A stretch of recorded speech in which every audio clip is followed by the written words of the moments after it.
నమస్కారం.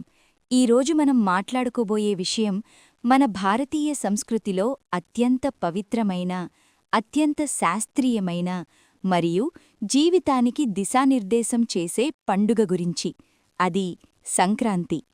సంక్రాంతి అనేది కేవలం పండుగ కాదు, ఇదొక జీవన విధానం. ప్రకృతి, మనిషి, దేవుడు ఈ మూడింటినీ కలిపే మహాపర్వదినం. ఈ వీడియోలో సంక్రాంతి చరిత్ర, ఎందుకు జరుపుకుంటాం, దాని వెనుక ఉన్న శాస్త్రం, పౌరాణిక కథలు, 4 రోజుల ప్రాముఖ్యత, ఆచారాలు, ఆహారం మరియు మనం ఎలా జరుపుకోవాలి అన్నీ పూర్తి వివరంగా తెలుసుకుందాం. సంక్రాంతి అంటే ఏమిటి? సంక్రాంతి అంటే సూర్యుడు ఒక రాశి నుండి మరో రాశిలోకి ప్రవేశించే రోజు. మన హిందూ ధర్మంలో 12 సంక్రాంతులున్నా అందులో అత్యంత ముఖ్యమైనది మకర సంక్రాంతి. ఈరోజు సూర్యుడు మకర రాశిలోకి ప్రవేశిస్తాడు. అప్పట్నుంచి సూర్యుడి ప్రయాణం దక్షిణాయనం నుండి ఉత్తరాయణంగా మారుతుంది. పగలు పెరుగుతాయి, రాత్రులు తగ్గుతాయి. చలికాలం మెల్లగా ముగుస్తుంది. ఇది చంద్రునిపై ఆధారపడిన పండుగ కాదు, ఇది పూర్తిగా సూర్యుడి గమనంపై ఆధారపడిన శాస్త్రీయ పండుగ. అందుకే సంక్రాంతి ప్రతి సంవత్సరం జనవరి 14 లేదా 15న ఖచ్చితంగా వస్తుంది. శాస్త్రీయ ప్రాముఖ్యత. మన ఋషులు టెలిస్కోపులు లేకపోయినా గ్రహాల గమనాన్ని అద్భుతంగా గమనించారు. ఉత్తరాయణం ప్రారంభమయ్యే ఈ సమయంలో సూర్యకిరణాలు మన శరీరంపై సానుకూల ప్రభావం చూపుతాయి. ఈ కాలంలో జీర్ణశక్తి పెరుగుతుంది, శరీర ఉష్ణోగ్రత సమతుల్యమవుతుంది, రోగనిరోధక శక్తి పెరుగుతుంది. అందుకే నువ్వుల నూనెతో స్నానం, నువ్వులు, బెల్లం తినడం అన్నీ ఆరోగ్యానికి సంబంధించినవే. సంక్రాంతి అంటే భక్తి మాత్రమే కాదు, ఆరోగ్య శాస్త్రం కూడా. పౌరాణిక ప్రాముఖ్యత. భీష్ముడు.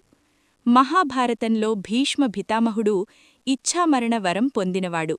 అయినా కూడా అర్జునుడి బాణశయ్యపై పడుకుని ఉత్తరాయణం వచ్చేవరకు దేహత్యాగం చెయ్యలేదు.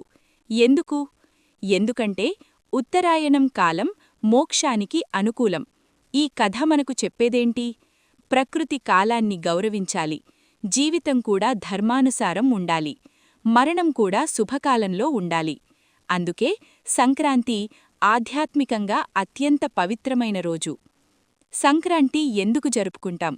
ముఖ్యంగా 3 కారణాలు. ప్రకృతికి కృతజ్ఞత. రైతు పండును కోసే ముందు భూమికి నమస్కరిస్తాడు. సూర్యుడు లేకపోతే పంట లేదు, వర్షం లేకపోతే జీవనం లేదు, పశువులు లేకపోతే వ్యవసాయం లేదు. ఈ అన్నింటికీ కృతజ్ఞతగా సంక్రాంతి జరుపుకుంటాం. ఆధ్యాత్మిక ఆరంభం. ఉత్తరాయణం 6 నెలల శుభకాలం. ఈ కాలంలో వ్రతాలు, దానాలు, జపం, పూజలు ఎక్కువ ఫలితమిస్తాయి. సామాజిక ఐక్యత. బంధువుల కలయిక, గ్రామ పండుగ, పంచుకోవడం, అన్నదానం. సంక్రాంతి మనలను మళ్లీ మన మూలాలకు తీసుకెళ్తుంది. 4 రోజులు. భోగి. పాత వస్తువులను తగలబెట్టడం, అంటే పాత అలవాట్లు, అహంకారం, నెగటివిటీని వదిలేయడం. మకర సంక్రాంతి. ప్రధాన రోజు. సూర్యపూజ, కొత్త బట్టలు, దానం, ఆలయ దర్శనం. కనుమ. పశుపూజ. ఎద్దులు, ఆవులకు గౌరవం, వ్యవసాయ సంస్కృతి గుర్తు. ముక్కనుమ. గ్రామదేవతలు, ప్రకృతి పూజ, సామూహిక ఆనందం.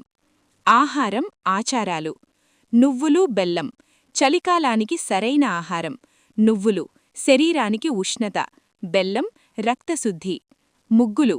లక్ష్మీదేవిని ఆహ్వానించడం, చీమలకు ఆహారం, పర్యావరణ సమతుల్యత. నువ్వుల నూనె స్నానం. నరాలకు బలం, చలిని తట్టుకునే శక్తి. దానం మరియు జీవన సందేశం. సంక్రాంతి రోజు చేసిన దానం 1000 రెట్లు ఫలితమిస్తుంది.